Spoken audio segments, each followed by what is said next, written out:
The following podcast is offered freely through the Insight Meditation Community of Washington and by Jonathan Foust.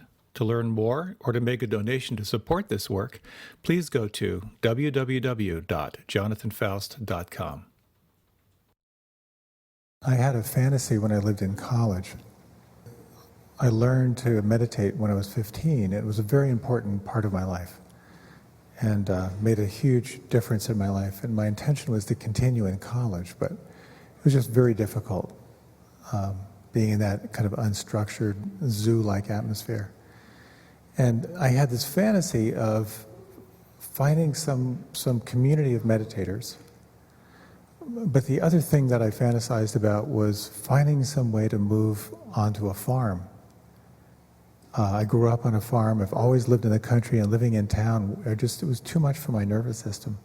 And I just happened to meet someone who was very, very committed to meditation and had just inherited the family farm because his father had died while he was in college. So he was running this farm. And so I went out for the afternoon and stayed for about 4 or 5 years. And we ran about 1,000 acres, and I was the livestock manager. We had about 500 hogs for all those years. So if you ever have any questions about raising hogs, I can probably help you out.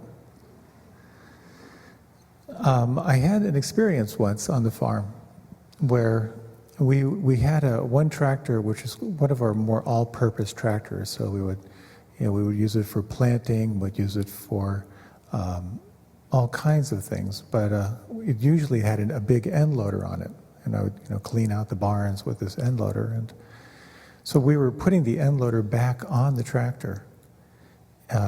Took off another implement, and it's a kind of a 3-person job because you have to line everything up and put the pins in right, and usually we're really cautious about equipment. We had some huge equipment, but we were just goofing around, and I was in the bucket, and John started raising the bucket, and you could easily wash windows on the 3rd floor, using this bucket. We would do it all the time. So I was going up on the bucket as he was driving the tractor toward one of the other barnyards, and it was fun, and we were all kind of smiling. And then when we put in the connectors for these hydraulic rams, someone didn't take the right pin out, so one of the rams started bending around one of the pins, and then suddenly it broke, and all of that hydrostatic fluid just rushed out, and the belt, I was somewhere 25 feet in the air, it just fell. And something happened in my consciousness that was so wild, because I was turned away from the tractor, and I was doing all this, the woman at the ship on the prow and all that goofy stuff, and everything slowed down so much that I could see it all happening. And at the last moment, I jumped up and I spun around and I went like this. And it was funny and extraordinary. And that moment of being so self-aware, like what happened in my consciousness?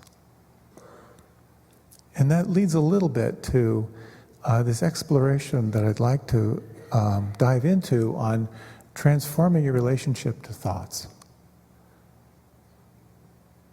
It's an old joke, but René Descartes, was a great French philosopher. I think, therefore I am. You may have heard that he went into a bar, had a glass of wine. The bartender said, "Would you like another glass?" And he said, "I think not," and he disappeared.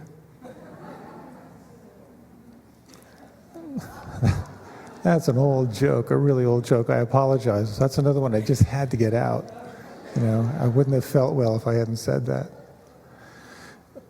But it does pose a very interesting question. Are you your thoughts? Are you because you think? Or are you something beyond that which thinks? Thinking may be a lens through which awareness perceives. And what is that awareness? And what is who are you in relationship to that? So thank you for coming. I appreciate it. So here's how I'd like to explore this in the little time we have here. The first is just to explore how we tend to believe our thoughts and how shifting your relationship to the cognitive process requires a very particular function of self-observation, the capacity to self-observe. And how do you cultivate that? How does meditation as an attentional training cultivate a sense of witness or self-observation? The third is how active investigation of your thoughts can lead to particular forms of liberation. Liberation in a moment where you may be confined by a thought that you don't really believe, or perhaps even a larger sense of liberation from the entrapment into the whole cognitive process. And then a little bit on true meditation, what sometimes some people call true meditation, or a sense of how when you see the body and sensations and emotions and thought as the lens through which awareness appears, it points to some interesting non-dual spaces that you can contact and feel and touch by shifting your awareness. So I just came back from a wonderful adventure. I was down on St. John, and one of my favorite things in the world are like long distance swimming adventures, and it was just fantastic. But I just went through customs and the whole thing, and as I went through, you give your ID, and your ID, the customs agent might ask you, what's your name? You tell them. Where do you live? 58, Anglo male, blue eyes, all that typology. And each of us has a certain narrative. If you sit down and you go through the statistics, you are these certain things. You are a gender, you are a certain age, you are a certain race, you have certain cultural influences that shape your beliefs, you have parents and their input, their influence on your life, on your fundamental beliefs. Those are all the elements that make up your character. And then we have our self-identifying narratives, our self-identifying stories. Of course, we all think we're smart and good-looking, which we should, because I look around and we are. We have the narrative, the story that keeps us going. I'm working hard. If I play my cards right, I'm going to be able to retire in X number of years, et cetera, et cetera.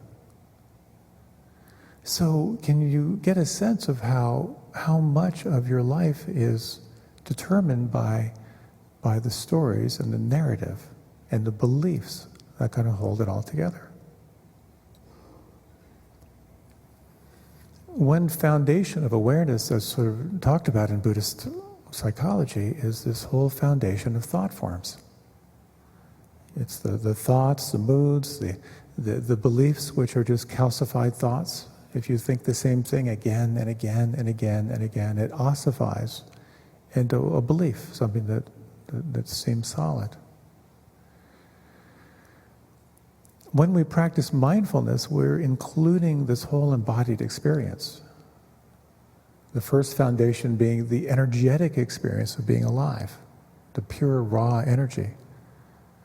And the second foundation being how we interpret that feels, a quality of Vedana, pleasant, unpleasant, and neutral.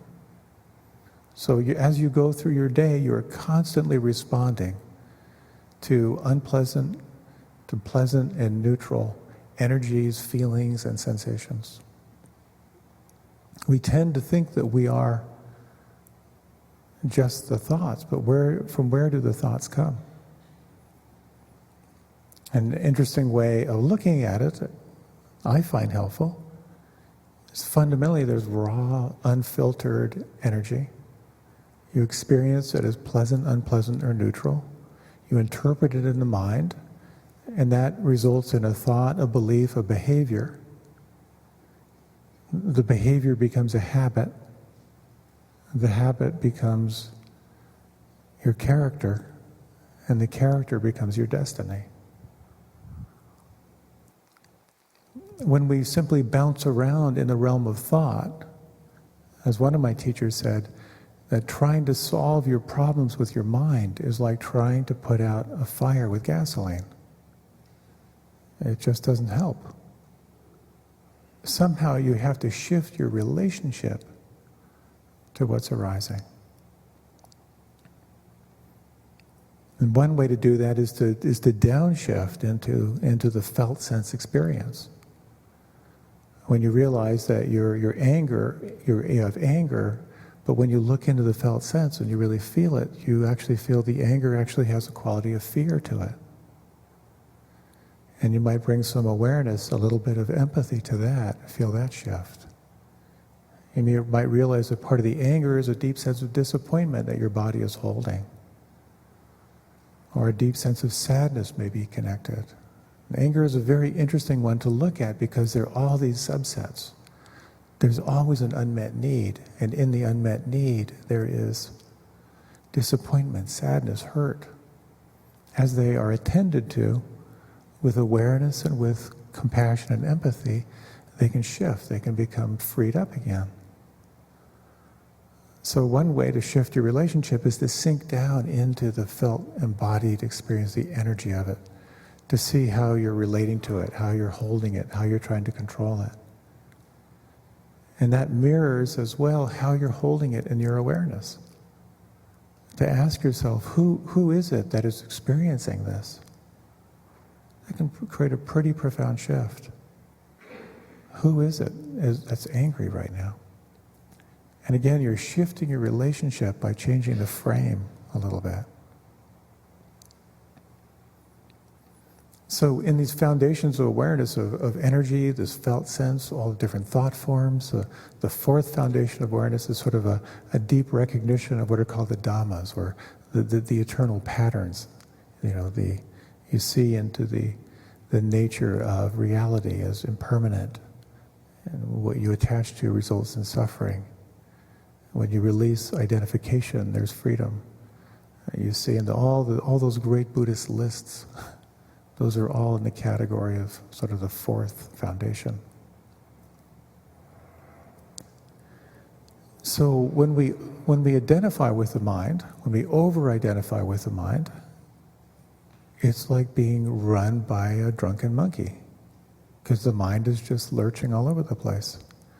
When you can shift your relationship to the mind through awareness, you begin to see the patterns of your thoughts. You begin to see the habitual ways that you react, and you realize you have a choice, and hence you have more freedom, at least on the relational kind of psychological level.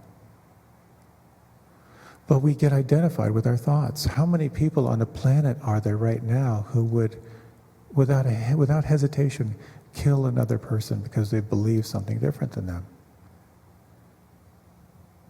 That's how many people who opt for suicide have very, very deep beliefs that they're holding. Obviously, so much of it is chemical, but one element is that a belief can become so strong. So the whole exploration is shifting your relationship to beliefs, to taking the time to really look and identify the beliefs, inquire as to their truth, and really get to know what it feels like when you think those thoughts. And hopefully we'll touch on that.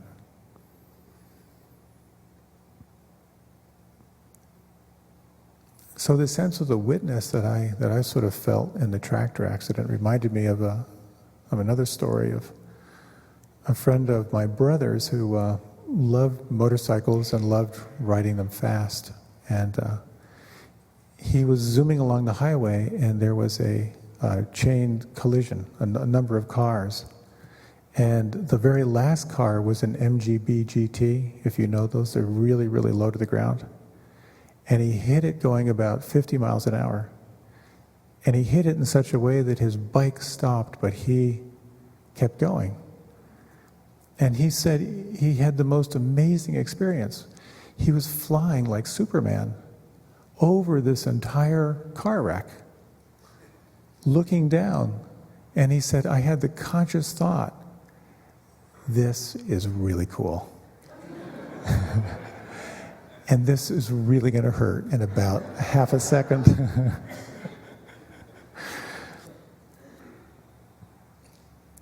Have you ever had that sense of witness, where something shifts and you're sort of watching yourself? In many ways, that's what meditation can do. It can slow down the stimulus response. When you feel overwhelmed, when you feel hectic, when there's not enough time, the stimulus response, there's no gap. So all we are is just a pinball machine reacting to stuff. And that's when we tend to get caught in the classic trauma response of fight, of flight, or freeze. We're just reacting to what's going on. The whole difference, or one of the big, big distinctions when you begin to practice meditation, is the gap widens a little bit. The gap between stimulus and response. There is a whole infinite world of possibility that opens up. Instead of reacting. I grew up in the Pennsylvania Dutch country where we were always told, count to 10, before you say anything mean. And you know what? It works. If you count to 10, it's going to shift your relationship to what you're angry about. And there's some Reikian therapists who work with the breath who would actually say, if you take 10 really, really full breaths, you'll forget what you were angry about.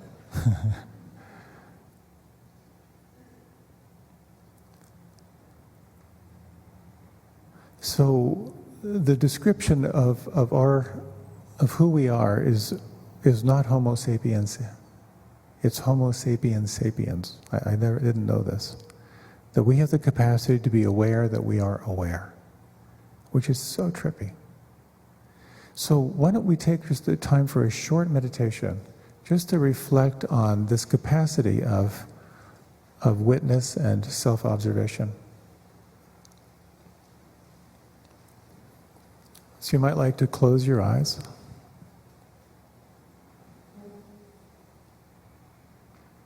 And let your breath deepen.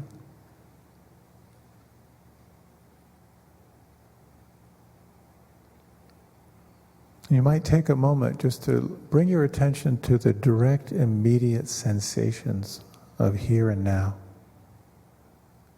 What sensation feels the most predominant inside right now? Or you might explore, where do you feel the breath the most predominant right now? And sense if you can sustain your attention there.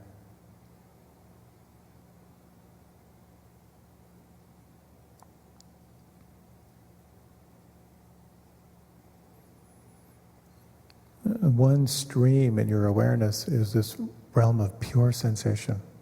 You can narrow it down to the breath or a particular sensation, or you can include sounds, or the feeling of your hands.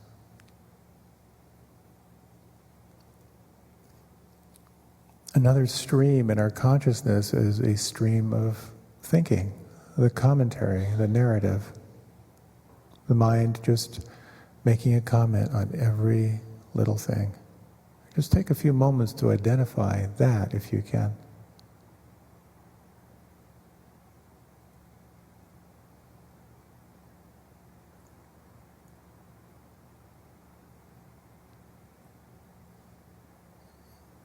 Another stream is the stream of the feeling, a quality of presence, quality of heart.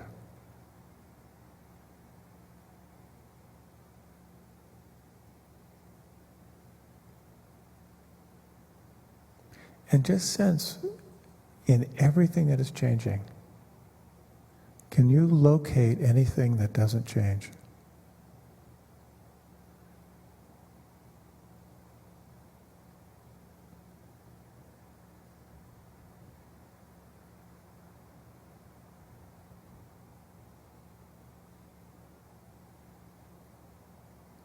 And is it possible, if just for a moment, to be aware of awareness?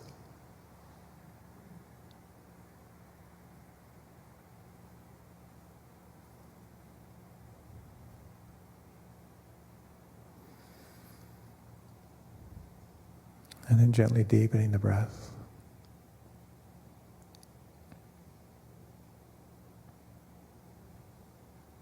And feel free to remain with the eyes closed, or if you like, you can let your eyes open.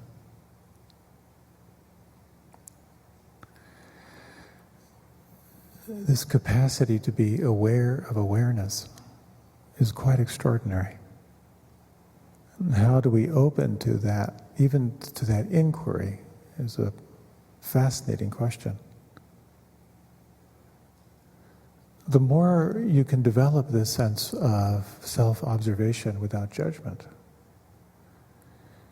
it's quite exciting. And it's the difference between being in a blind rage and being with your anger. Your capacity to be this witness will dramatically increase your capacity to be with anything. And the sense of self-observation, it also has a shadow side. There can be a quality of disassociation, a quality of indifference. But when there is a quality of wide awake awareness, when it's integrated, there's also a strong sense of heart, a quality of compassion, of kindness, and often a quality of gratitude. And this quality of mindfulness, of what's called sometimes as bodhicitta, this sort of clear mind and awakened heart, has the power to undo all kinds of knots.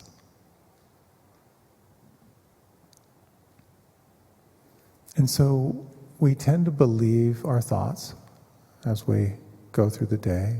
We tend to believe our beliefs. And the more you get to slow down, the more you begin to see into that whole mechanism of thinking. How much is reactive? How much of it is repetitive?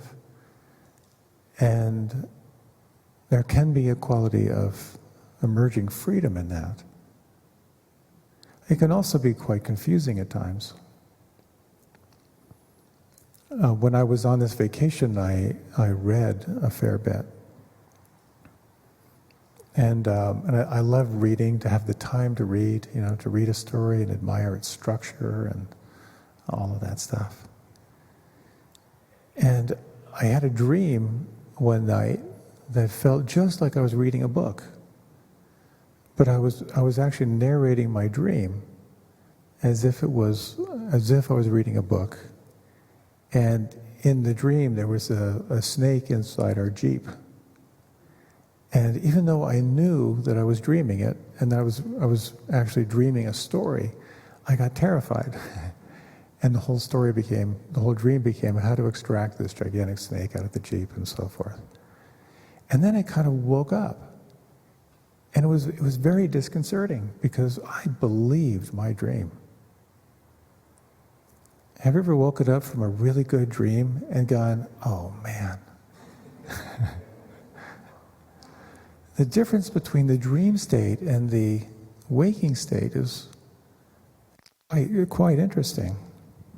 Both my parents, my mother toward the end of her life went into lots of dementia, and it was very, very interesting to listen to the mind trying like crazy to keep a narrative going and just pulling at fragments to make it happen.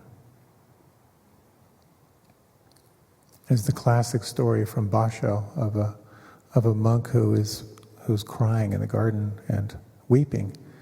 Another monk comes and says, why are you crying? And he said, last night I dreamed I was a butterfly.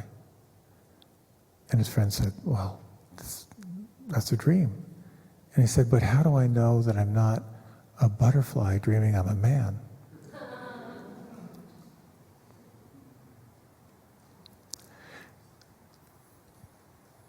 Just as this distinction between the dream state and the waking state can get kind of fuzzy, there's also this state of the witness.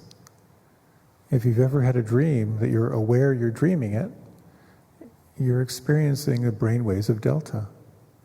The capacity to be aware even of your dreams. We have that capacity. So looking at what you believe can be an extraordinary practice unto itself. Of course, there are many, many ways to practice the Dharma. If you are using the senses as your anchor, you notice you're lost in thought, you disengage from the thought, you come back to the anchor, you sort of let go of something, you reinforce the sense of the witness or self-observation.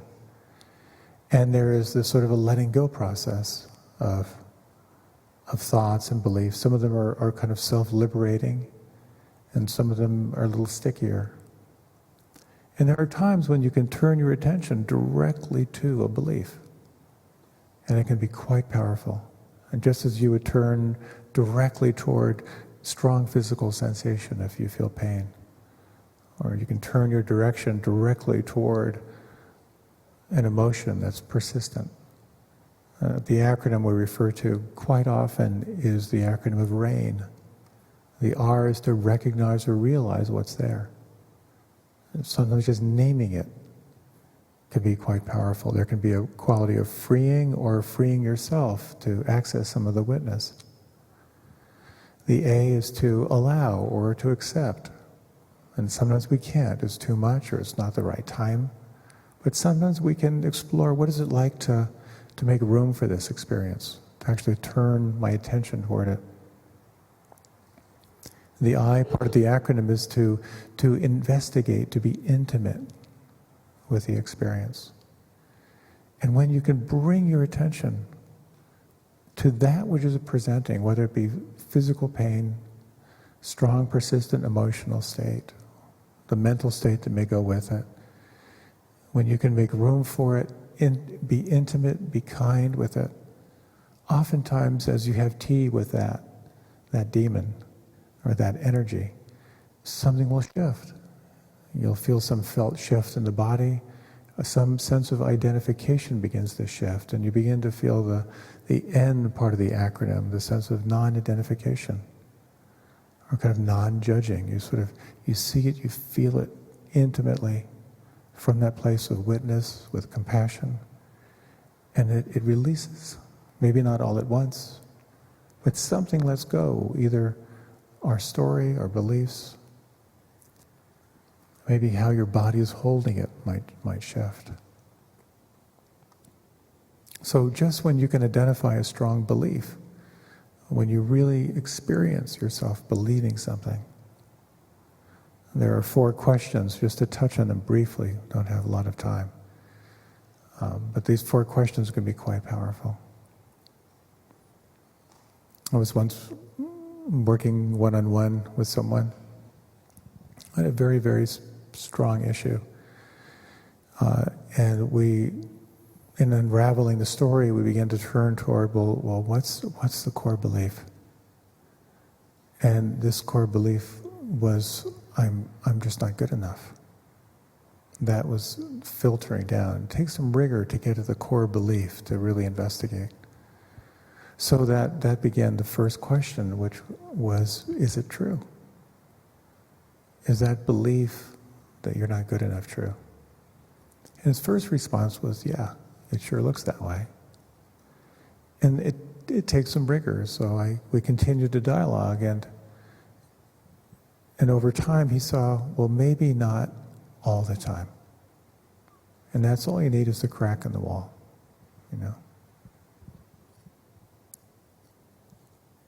The second question oftentimes is, the corollary to that is it really true? Because you'll always believe it in the beginning. The second question, how I like to frame it, and there are different ways to frame it, is what does it feel like when you believe that thought? And that is a very powerful investigation. When you can recognize the core belief, sense that maybe it's not true all the time, and you can take the time to really examine what is your life like when you believe it.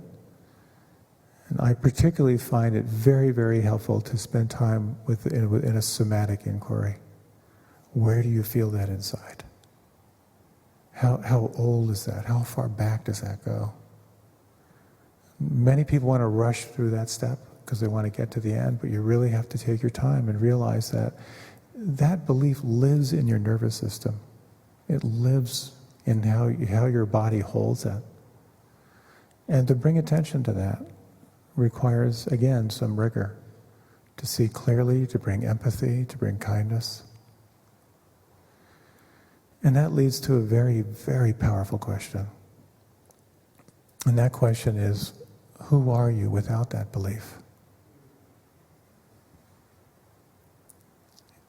Sometimes when I ask that question and they're kind of deep in meditation, they've almost fallen out of their chair. And it can be equally shocking, it certainly has been for me, just to recognize a belief, to sense how deeply it lives inside me, and then simply to ask, who am I without that belief? And to stay with the feeling, not mental, but to stay with the body. It's pretty juicy. So maybe we can do a short little inquiry. We'll do like a little 2-minute inquiry into this. So you might like to let your eyes close, and you can bring into mind. And I would recommend on a scale of 1 to 10, maybe you pick something like a 4, not that big lifelong demon you've been wrestling your whole life. But you might just think of a complaint you have about this day. Look back over the day.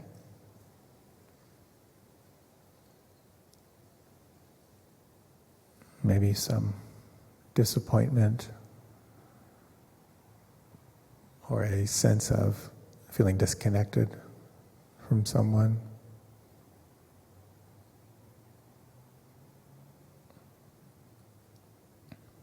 If you can't think of anything, you can make something up just for the purpose of the exercise. And we're going to kind of move, just going to slide through this, so it probably won't feel complete for you. But you might just take a few moments and ask yourself, what am I believing about this?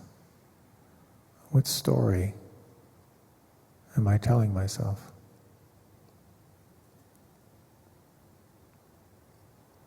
If you were to narrow down the belief so that you could write it down on a piece of paper, what would you write?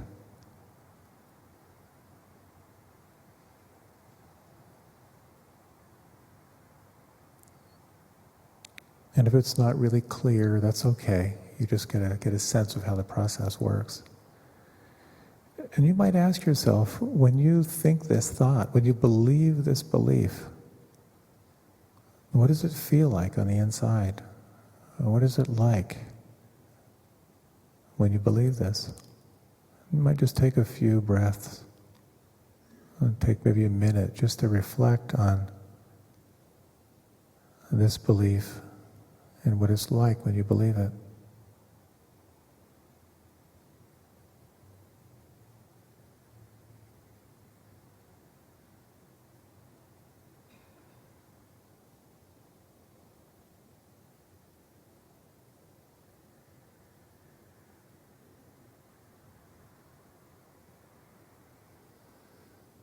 And you might inquire with as much curiosity and sincerity is present for you. Who are you without that belief? And can you stay with what arises?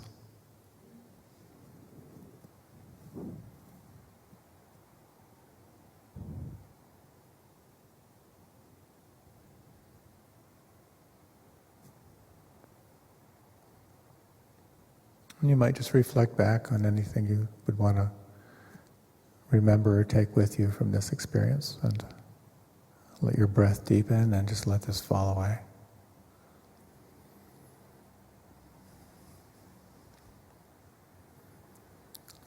So I hope that little inquiry was helpful. And oftentimes it really takes time to slow each step down, to really dive deep. But this is a form of inquiry meditation, of asking questions that turn your attention in powerful and very kind of creative and sometimes non-dual ways. So, if you are not what you believe and you're not what you think, then what are you? Becomes part of the question. There's a story from, I believe it's from East Germany, in a synagogue. The rabbi gives this beautiful, beautiful talk about in our essence we are nothing. And the president of the college just has this epiphany. He just begins shaking and weeping, and he goes up, and at the altar he's just weeping. He goes, "I'm nothing. I see it. I'm nothing." And the president of the local hospital, he feels this deep movement of tears, and he also goes up and he's wailing, "I'm nothing. I see now. I'm nothing." And the janitor, he has this powerful experience, and he goes up and he's also crying, "I'm nothing, I'm nothing." And the president of the college says to the president of the hospital, "So look who thinks he's nothing."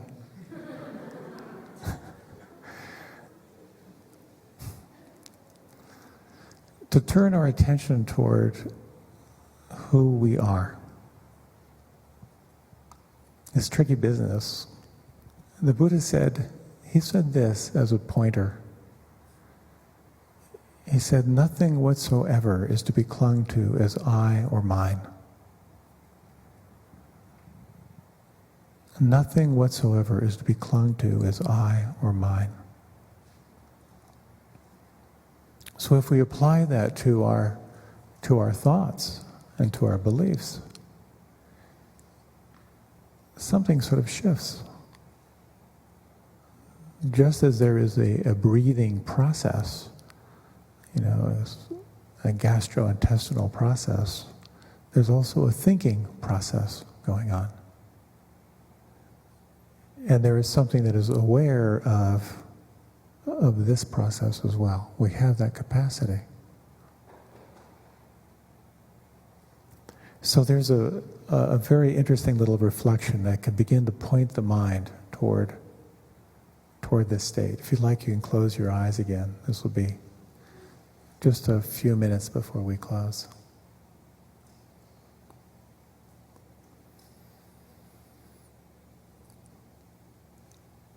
So in this little exercise, if you can reflect on the following words. I am sitting here meditating. And now you'll drop the last word. I am sitting here.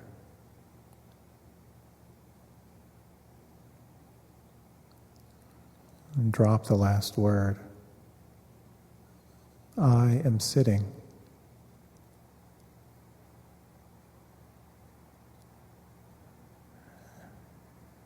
And drop the last word. I am.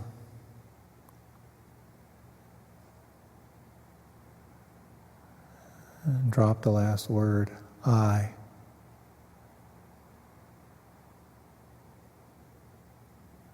And now drop the I.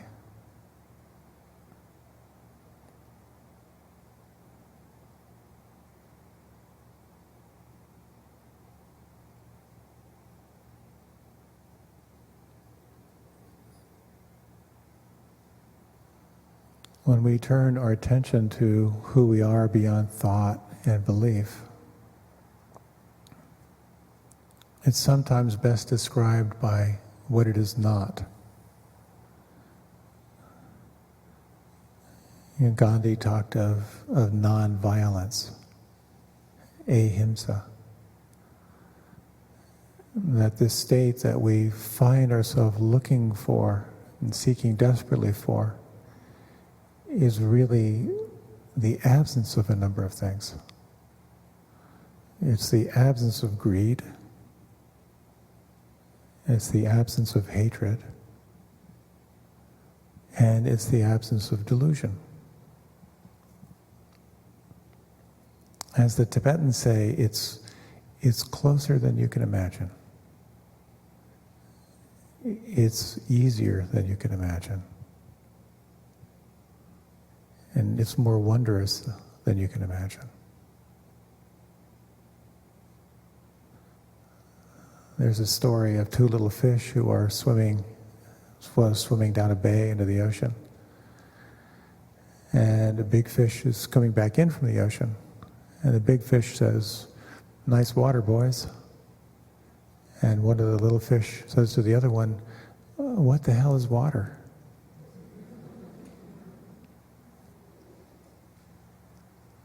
So let's close with a short meditation.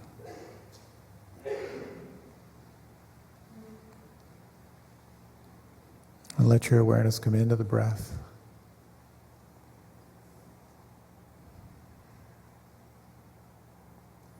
And just sense who you are as this vibrating, awake animal of a body. Perception of breath, of sound, of feeling.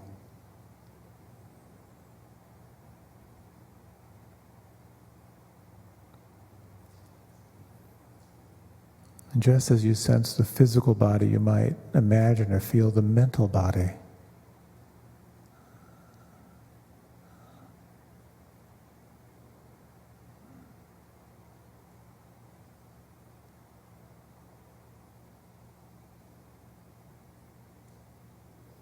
And you might just sense in these final moments of who you are as awareness.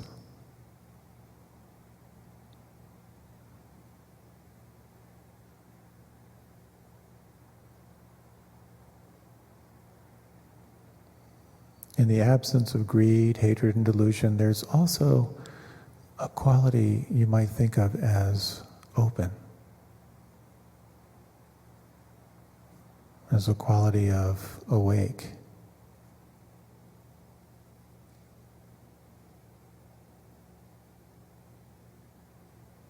And you might inquire, what is it like for awareness to experience this moment?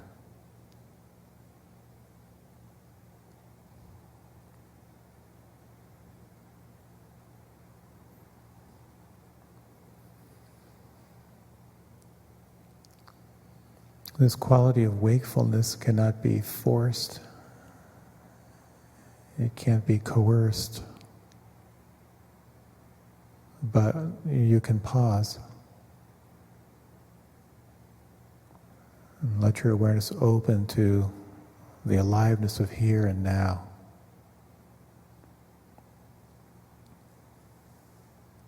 And turn our attention just to sense this quality of presence. A quality of effortless wakefulness, if just for a moment.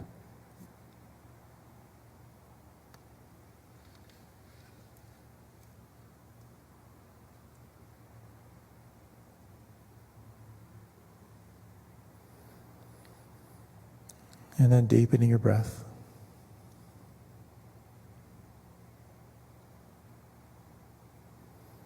And whenever you're ready, you can let your head drift from side to side, let your eyes open.